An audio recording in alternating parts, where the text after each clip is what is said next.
Some truths don't knock. They wait in the dark until something remembers them. The footage began at exactly 2:13 a.m., the kind of hour when even the wind seemed to forget its way across the Montana plains, when silence pressed so deep against the land it felt almost alive. And there, under a sky stretched wide with cold stars, the old security camera caught something no one in town would have believed if they hadn't seen it frame by frame. A lone Mustang, Dust, stood at the far edge of Caleb Turner's property, his lean body still as carved stone, ears pointed toward a patch of ground no one had touched in years, the frost glinting silver beneath his hooves, his breath rising in slow, steady clouds. And then, without sound, without hesitation, the horse lowered his head and began to dig. Caleb hadn't meant to buy a horse that day, not with the bank breathing down his neck and the last of his savings barely enough to keep the lights on through winter, but Dust had stood there at the auction pen like a shadow no one wanted,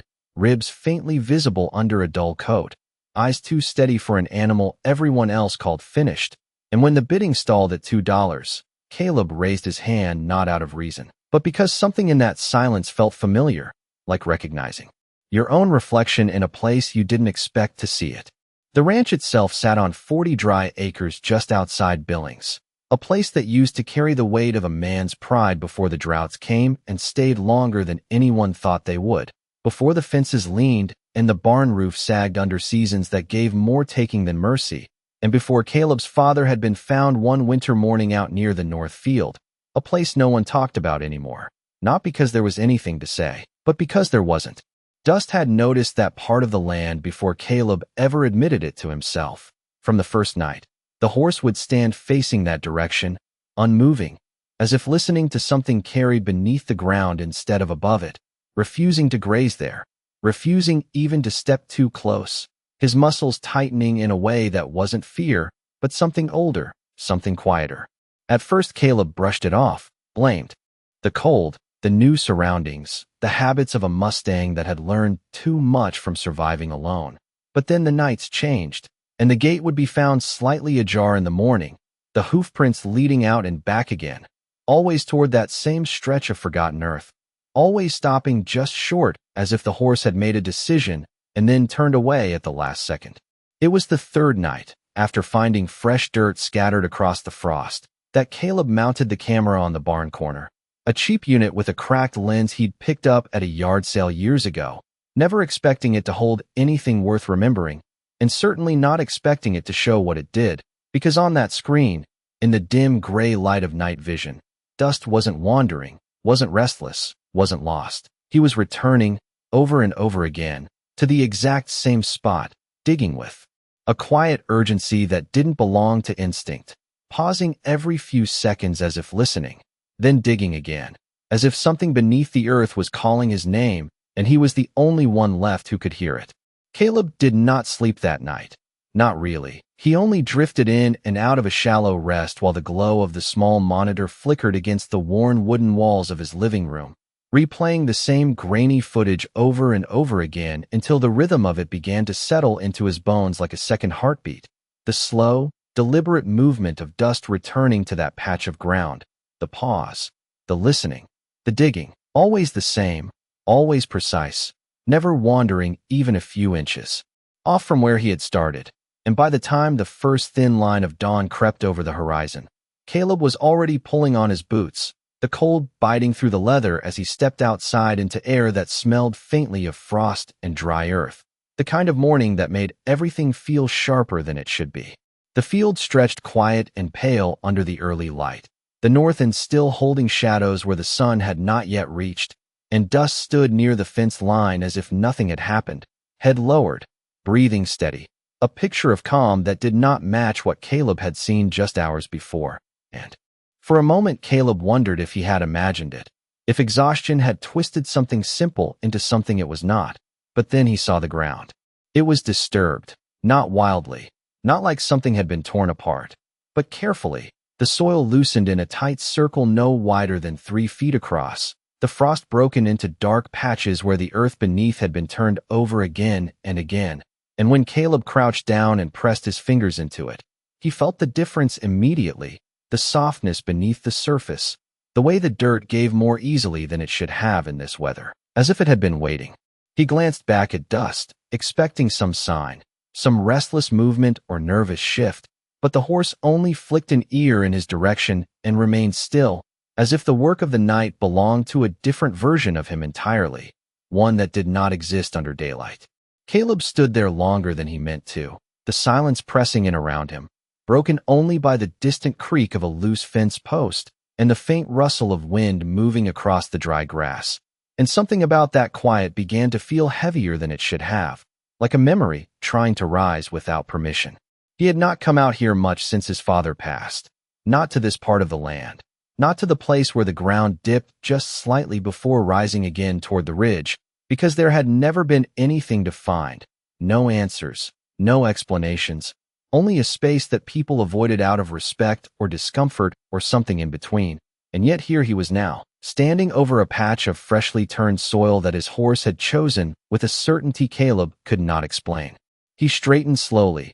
brushing the dirt from his hands, and took a step back, then another, as if distance might help him see something he was missing. But the field looked the same as it always had, empty, ordinary, nothing to suggest that anything beneath it held more than rock and roots, and the long history of seasons that had come and gone without leaving much behind. Still, the image from the camera would not let go, that quiet insistence in Dust's movements, the way he had paused as if listening before each push-off. His hooves, and Caleb felt a question settle into him that he could not ignore, not anymore, because whatever this was, it was not random, it was not instinct, and it was not over. And as the morning light climbed higher, casting long shadows across the disturbed ground, Caleb turned toward the barn with a decision already forming, one that carried the weight of something he had avoided for years. Because if the horse was trying to show him something, then walking away now would mean choosing not to see it at all. Caleb spent the rest of that morning moving through his routine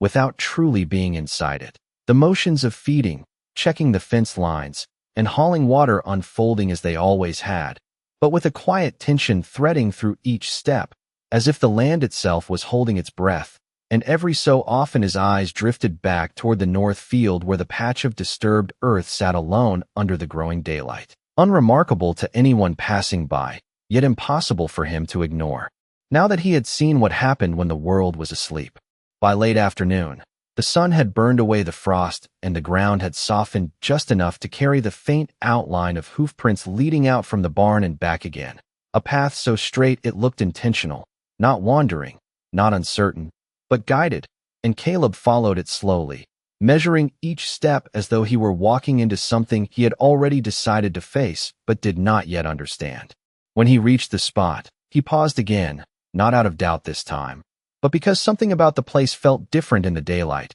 quieter in a way that did not belong to open land, as if the air settled heavier here, and he could not shake the sense that he was standing on the edge of a story that had been waiting longer than he had known. He went back to the barn and returned with a shovel, the handle worn smooth from years of use, the metal edge dulled but still strong enough to break through the surface. And when he drove it into the soil for the first time, the sound was softer than he expected, the earth giving way with a muted resistance that felt almost deliberate, as though it had already been opened once and was now remembering how. He worked slowly, not digging deep at first, just enough to clear the loosened top layer that dust had disturbed, and with each scoop the color of the soil shifted slightly, from pale brown to a darker, richer tone beneath, and the smell changed too, carrying something older, something that had not been touched by air in a long time. A few inches down, his shovel struck something that did not belong to dirt or stone, a dull, hollow sound that traveled up through the handle into his hands, and Caleb froze, his breath catching without sound, not from fear, but from recognition that he had crossed some invisible line between guessing and knowing. He knelt down, brushing the soil aside with his hands now, more careful, more deliberate, until the shape beneath began to take form, not large, not immediately clear, just an edge, weathered and dark, the corner of something that had been placed here, not grown here, and for a moment he simply stared at it, the world around him fading into a distant hum of wind and dry grass. Behind him, he heard the soft, steady sound of hooves against the ground, and when he turned his head, Dust stood a few yards away, watching, Not moving closer, not retreating, just present, as if this was the part where the horse no longer needed to lead. Caleb swallowed, the dry air catching in his throat, and looked back down at the earth, his hands hovering over the exposed edge, aware in a way he had not been before that whatever lay beneath this ground was not just an object waiting to be uncovered, but a piece of something that had been left unfinished, something that had chosen its moment carefully, and now, with the fading light stretching long shadows across the field and the quiet of the land settling deeper around him, Caleb understood that stopping here was no longer an option, because the horse had brought him this far, and whatever truth had been buried beneath his own land had finally decided it was time to be found. Caleb did not rush, even though every instinct in him urged his hands to uncover the rest, to pull whatever lay hidden into the open before the light disappeared completely. But something about the stillness of the moment held him back. A quiet understanding that whatever had been buried here had waited long enough and did not need to be forced into the daylight in a single breath. And so he worked carefully, brushing away the loose soil inch by inch until the shape beneath revealed itself more clearly. A small wooden box, no larger than a foot across, its surface worn smooth by time. The edges darkened and softened as though the years had pressed gently against it rather than broken it apart. The lid was still intact, though the grain of the wood had faded to a dull gray, and a thin strip of metal ran across the top, rusted but unbroken, holding it closed with a kind of quiet stubbornness that mirrored the land itself. And Caleb found himself staring at it longer than he expected, his hands resting on either side, not yet touching, not yet opening, because the weight of it did not come from its size, but from what it might hold. Behind him, the wind shifted slightly, carrying the dry scent of the fields and the distant creak of the barn door, and Dust remained where he had been, watching without movement, as if this moment belonged entirely to Caleb now, as if the horse had done all he needed to do. Caleb exhaled slowly, the air leaving his chest in a long, steady breath, and reached forward,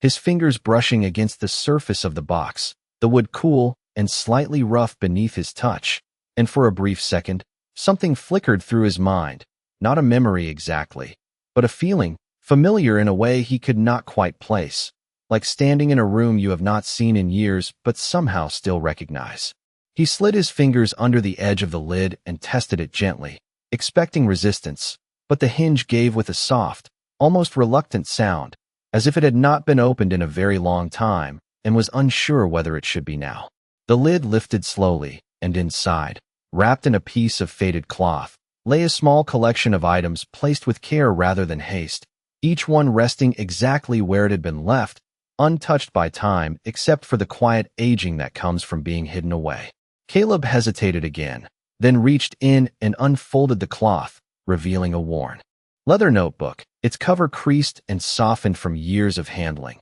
alongside a simple pocket watch, the metal dulled but intact, and a folded piece of paper tucked neatly beneath them. His chest tightened as he looked at the watch, something about its shape, its weight even before he touched it, stirring a recognition that settled deeper than thought. And when he picked it up, turning it over in his hand, he saw the faint engraving along the back, nearly worn smooth but still there, the initials barely visible in the fading light, and he did not need to read them fully to know what they were. The world seemed to quiet further around him, the distant sounds of the ranch fading into something distant and unimportant, and Caleb felt the past press closer in a way it never had before, not as a memory told by others, not as a story he had accepted without question, but as something real, something that had been waiting beneath his feet all along. He set the watch carefully beside the box and reached for the folded paper, his fingers steady despite the weight building in his chest, and as he began to open it, the last light of the day stretched across the field, casting long shadows that seemed to reach toward him, as if the land itself was leaning in, waiting for him to finally see what had been hidden in silence for so many years. Caleb unfolded the paper slowly, careful not to tear the fragile edges that had grown thin with time, and for a moment the words did not come into focus, not because they were faded, but because his mind had not yet caught up with what his hands were holding. And when his eyes finally settled on the ink, the handwriting struck him first, steady and familiar in a way that reached deeper than memory. Each letter shaped with a quiet patience he had seen before in the small things left behind it. The house, notes on the kitchen table, markings on old tools, a presence that had never fully left but had never spoken this clearly either. The message was not long, just a few lines written with intention rather than haste, and yet each word carried a weight that seemed to settle into the ground beneath him as he read, not as a confession, not as a farewell, but as something in between, something meant to be found only when the time was right. It spoke of the land, of a choice that had been made when there were no easy answers, of something hidden not out of fear, but out of hope that one day it would matter again. And though it did not explain everything, it pointed to something Caleb had never considered, that the story he had been told about his father's final days had always been incomplete, not false, but missing the part that gave it meaning. His grip on the paper tightened slightly, not enough to damage it, but enough to anchor himself to the moment, and he read it again, slower this time, letting the words settle, letting the silence around him fill in the spaces between them. The notebook lay beside the box, its worn leather cover catching the last light of the evening, and Caleb reached for it next, opening it with a careful hand. The pages inside filled with entries that stretched across months, maybe years, written in the same steady script, each line documenting small details at first, weather patterns, soil conditions, the behavior of animals on the land, things a man notices when he spends his life paying attention to what others overlook. But as Caleb turned the pages, the tone shifted, not dramatically, not all at once, but gradually, as if something had begun to change beneath the surface, notes becoming more focused, more specific, always circling back to the same area of the property, the north field, the very place where Caleb now sat with the open box at his knees. There were observations about the ground, about how it held moisture differently, about how the horses reacted when brought near it, how one in particular refused to step onto it at all, standing instead at a distance with ears forward, watching, listening, much like Dust had done, and Caleb felt a quiet realization settle into him that what he was seeing now was not new, not something that had begun with his own life, but part of a pattern that had been there long before he understood it. The final entries grew shorter, more deliberate, as if written by someone who knew time was narrowing, but whose thoughts had sharpened rather than faded. And though the notebook did not spell out a single, clear answer, it pointed again and again to the same truth, that something beneath this land mattered enough to protect, enough to hide, enough to wait for the right moment to be uncovered. Caleb closed the notebook slowly, his hands steady now in a way they had not been before, and lifted his gaze toward the field, the fading light stretching across the ground where the earth had been opened, where Dust had returned night after night, with a purpose Caleb could now begin to understand. And in that quiet, with the wind settling and the sky deepening into evening, Caleb felt something shift inside him. Not just the weight of what had been found, but the sense that whatever had been left behind was not meant to stay buried any longer, because the horse had not chosen that place by chance, and the past had not surfaced without reason. And now that the truth had begun to reveal itself, it was no longer something Caleb could set aside or walk away from. The sky had darkened fully by the time Caleb carried the box, the notebook, and the folded paper back toward the house, the weight of them far greater than their size suggested. And though the night settled over the ranch as it always did, quiet and wide and untouched, something about it felt different now, as if the land itself had shifted slightly, like a breath taken after years of holding still. He placed the items carefully on the old wooden table near the window, the same place his father used to sit in the evenings, and for a long moment he did not turn on the light, letting the faint glow of the moon spill across the surface instead, tracing the edges of the objects as if revealing them piece by piece. Outside, the wind moved softly through the dry grass, and somewhere near the barn, Dust shifted his weight, the sound of hooves against packed dirt carrying faintly through the stillness, a quiet reminder that none of this had begun by accident. Caleb stepped back toward the monitor, the small screen still paused on the final frame of the night before, the image of Dust standing over that same patch of ground, and he pressed play again, watching more closely this time, not just what the horse did, but how he did it, the pauses, the way his head tilted slightly as if catching a sound too low for human ears, the careful placement of each movement, not frantic, not random, but guided by something steady and certain. Caleb leaned closer, his eyes narrowing as the footage continued, and then he saw it, something he had missed before, something so subtle it could have been dismissed as nothing if he had not been looking for it now. A moment where Dust stopped completely, his body still, his ears fixed forward, and then slowly, almost deliberately, he shifted a step to the side before beginning to dig again, as if correcting himself, as if aligning with something unseen beneath the surface. Caleb paused the footage, rewound it, and watched again,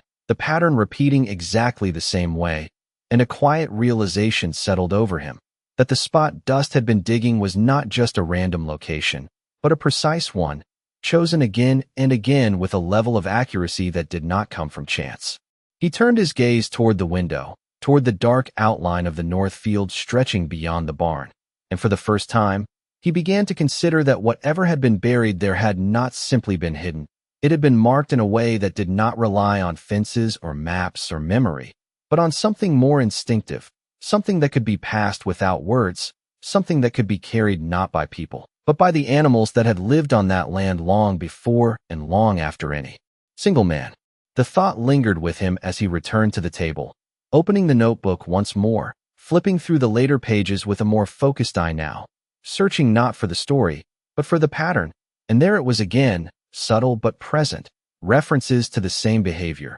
notes about a horse that would not cross a certain line, that would stand and watch instead, that would return to the same place at night when no one was looking, as if drawn by something deeper than training or habit. Caleb ran a hand slowly across the page, his fingers tracing the faded ink, and felt a connection begin to form, not just between himself and the past, but between the past and the present, between his father and the horse standing outside in the dark. And he understood then that Dust had not simply discovered something hidden beneath the land. He had remembered it, in the only way a creature like him could, through instinct, through repetition, through a quiet loyalty to something that had never been spoken aloud. Caleb closed the notebook gently and stood there in the dim light, listening to the soft sounds of the ranch settling into night. And in that stillness, he knew that what had been uncovered was only the beginning, because whatever truth had been buried beneath that field had not yet fully revealed itself,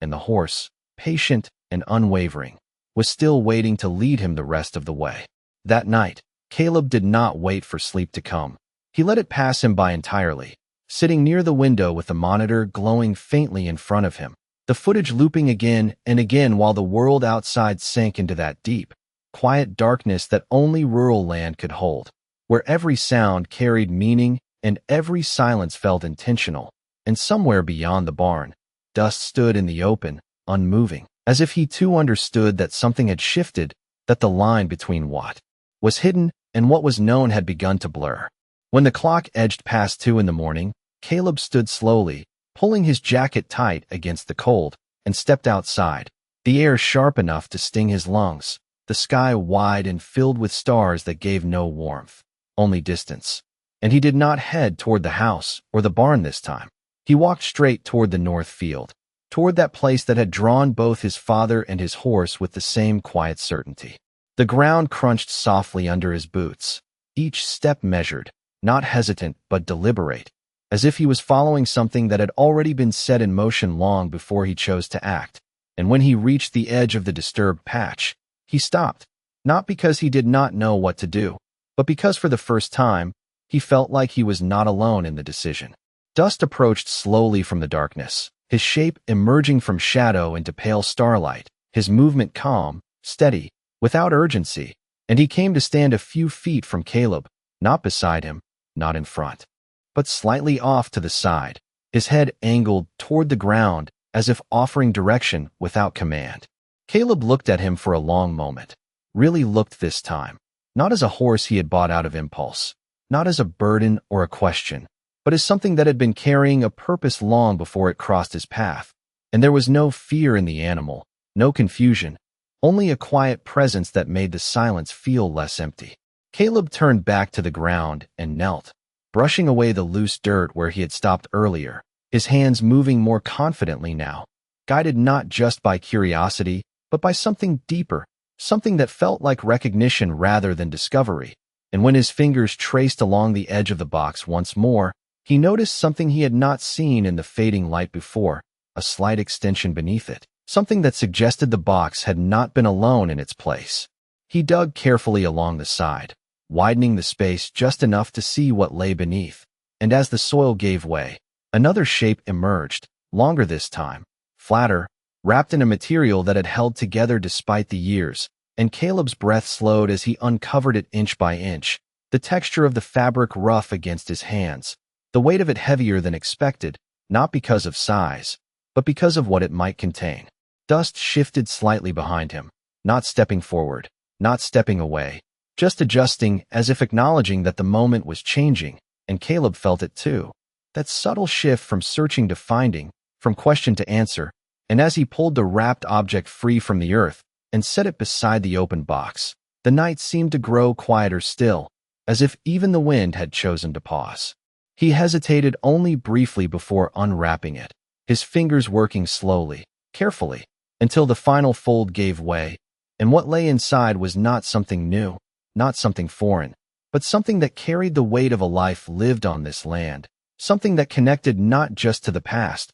but directly to him. And in that moment, under the cold Montana sky with the horse standing watch beside him, Caleb understood that the truth buried here had never been lost, it had only been waiting for the right hands to uncover it, and the right heart to understand what it meant. Caleb did not move for several seconds after the cloth fell away, his hands resting lightly on the edges of what he had uncovered, as if even the smallest motion might break something fragile that could not be put back together once disturbed. And in the pale light of the stars, the object revealed itself fully, a long, weathered leather case, the kind used decades ago by men who carried not just tools, but responsibility. Its surface marked by time but still intact, as though it had been protected not just by the earth, but by intention. He opened it slowly, the hinge giving with a soft, almost familiar resistance, and inside lay a set of documents sealed carefully in oilcloth, alongside a metal emblem, simple in design but unmistakable in meaning. And Caleb felt a quiet weight settle into his chest as recognition moved through him, not sudden, not overwhelming, but steady, like something that had been approaching for a long time and had finally arrived. He lifted the papers first, unfolding them with care, and even in the dim light, he could make out the official markings, the signatures, the precise language that spoke not of personal memory, but of recorded truth, land records, ownership transfers, boundaries drawn and redrawn, and at the center of it all, one section that had been amended, not erased, but changed in a way that had never been spoken aloud in town. A portion of the north field marked differently, set aside, protected under a clause that had not been filed through the usual channels, something quiet, something deliberate. Caleb read it twice, then a third time, his eyes tracing the lines more slowly now, and the pieces began to align in a way that made the silence of the past feel less empty and more intentional, that his father had not simply lived on this land, he had chosen to guard a part of it, to keep it separate, to ensure it remained untouched until it could matter again. The emblem lay beside the documents, catching a faint glint of starlight, and when Caleb picked it up, turning it gently in his hand, he saw the engraved symbol on its surface, a mark tied not to wealth or status, but to stewardship, to responsibility, to the quiet duty of preserving something beyond one lifetime. And though Caleb had never seen it before, he understood its meaning in a way that did not require explanation. Behind him, dust exhaled softly, the sound carrying through the still air, and Caleb glanced back, the horse standing where he had been, steady, patient, as if this moment was exactly where he was meant to be. And for the first time, Caleb saw not just the animal, but the role he had played in all of this, not as a guide in the way people might imagine, but as a keeper of memory, a living thread that had carried something forward when words could not.